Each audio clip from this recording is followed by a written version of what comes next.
Alors maman, ba maman okenda epa ya nganga okendila makambo mosusu oke kobima na nganga ozozela nini oluka mosali na Nzambe po adélivrer yo. Le royaume de l'ennemi est fondé sur le principe de la compétition. Soki yo ozali na ngambo ya satana te, osali faux pas okepa ya nganga, oyebi te otiki nini, ozongi na ndako na yo na nini.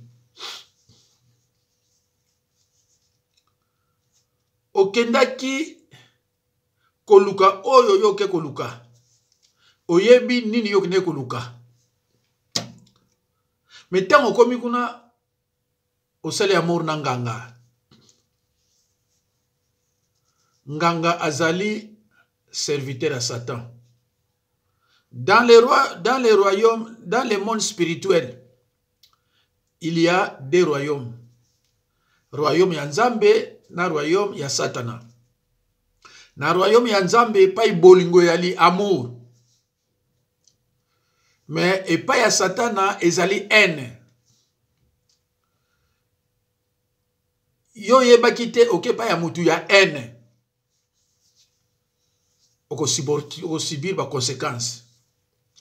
Tamu yo osangani na ye atikilio ba semence ya bondoki. Ozandoki te pondoki eza oyo aliaka bato. Mais atikilio ba semence na ye. Omona atikilio semence lepso ya tension. Okuma kobela tension po utaka pa ya nganga. Okoma komona ba mbwa na butu bakoma kolanda yo na ba policier na ba militaire po utaka pa ya nganga. Mais ce qui est outra pas ngangate, au moni biloko wana lobi landa ko na butu, c'est que tu as ouvert une porte d'entrée et quand ici bango, babandi ko menacer yo. Il faut que luka délivrance. Sans délivrance, il faut que mabe. Ti peut-être ba boma yo. Alors, okomona mama yo utaki pa nganga. Ozongi na ndako. Okomona mari de nuit.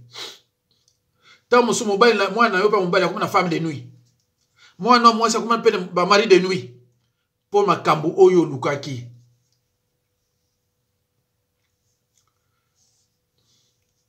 Le royaume de l'ennemi est fondé sur le principe de la compétition. Bible lobina biso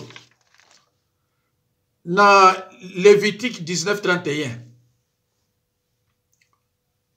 Ne vous tournez point vers ceux qui invoquent les esprits. Ne vous tournez pas point vers ceux qui invoquent les esprits. Tant où yo kei et pas na bango, c'est-à-dire ok pas ya bato ba invoquer l'esprit, ba invoquer ba mort. Alors communication na biso na bato ba kufa ezala raté selon la Bible. Sauf banganga na bandoki, mutu ba communication na bato ba kufa. Biso ba chrétien to ka communication na bato ba kufa, mutu so akufia sakei. Bible lobi na biso boy. Na Deutéronome 18:12. Deutéronome 18:12. Et lobi na biso boy. Quiconque fait ces choses est en abomination. Monto ya kendeke na bandako oyo azana itumbu na ye azana lisuma na yo na nganga bopa ya Nzambe bokumi ndenge moko.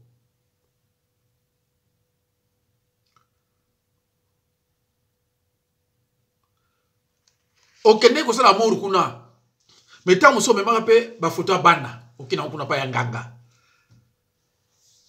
eloko malamu za pa nganga ya te. Soko moni loko malamu, c'est-à-dire après ce biloko mwa satana, après certain temps oko futa yango na ndenge mwa mabe. Oko futa yango na ndenge mabe. Parce que oyebi nganga oyo kendelaki soka za sataniste ou bien sorcier. Et soka za sataniste c'est encore grave. C'est encore grave. Pour sataniste on comme ta quartier mon balu muta obala walete muta pe obala alite. Soki bozana bonzambete. Yango mona ka sataniste soka tikelo na nzoto amutu pour ngolongo lango. Et c'est une possibilité mais ça prendra du temps, ça prendra du temps. Pour ngolongo loko ya tchaki wana. Akoko tu peux une alliance mo oyo yebité. Akoko tu peux une alliance. Alliance mo oyo yebité. Mais faut en patience et persévérance. Ce qu'on assure que un jour au pika. Zala na fidélité, patience et persévérance. Bilo misatouana. Mais ceux qui ont la fidélité, ont la patience, ont la persévérance, tiens au bomayo. Allo bandeko. Nake musikate. Na lobiga ke yo okende kipa nganga. Pona makabo onga na yebite. Oyo moko yebi. Tant on komi kuna osela mort na ye. Même ezaki mbala moko atiki déjà, atiki. Atiki. Okenanda kuno bo koma nyoka kuma ovana ketanda kuna yo. Oyebite pourquoi nyoka kuma ovana ndako na yo po kina ipa nganga. Ba ona ba keite. Nazo bana ba ona ba kenda pa nganga te, bo kende te. Bible za opekisa yango fo otanga na Lévitique 19 31 na Deutéronome 18 12. Et ça strictement interdit. Zamba lobina yo na nganga osobino ndenge moko. Parce que ya lobina yo ko kende kuna te. Yo buki mobe kwa nkolo okay na makasi na yo. Ozo osala oyo yo lingi. Conséquence. Mais koyoka sonité. Koyoka sonité pour na mosala nzambe olo bane vérité. Parce que au bon de la ndenge na yo. Omona wakimiate. Okozala okenda panganga. Okenda osala yango. Ça fait 30 ans yango yo. Oye ko remarquer ba komo bimasiko yo. Mais c'est normal. So les sous mon nyonso et bimara les mêmes jours té. Au moins aller moussous après 2 jours, moussous après 25 ans, moussous après 30 ans. C'est comme la sorcellerie. Au moins bandoki moussous de banda botama tina 38 ans. Azara bien abattu. Mais après 40 ans, au moins la sorcellerie pas est déclenchée. Moussou est déclenché la boumouana, moussou après 40 ans, on a comme mouté ma bé. Moussou comprend. Ah mais y'a ça ah mais non, tant ou coquille. Moutou a bané ko bomba peut-être à koufi. Allez yesu ko fazo relève. Au moins moutou bano qui n'est pas un doc. Yo zo comprendre l'été.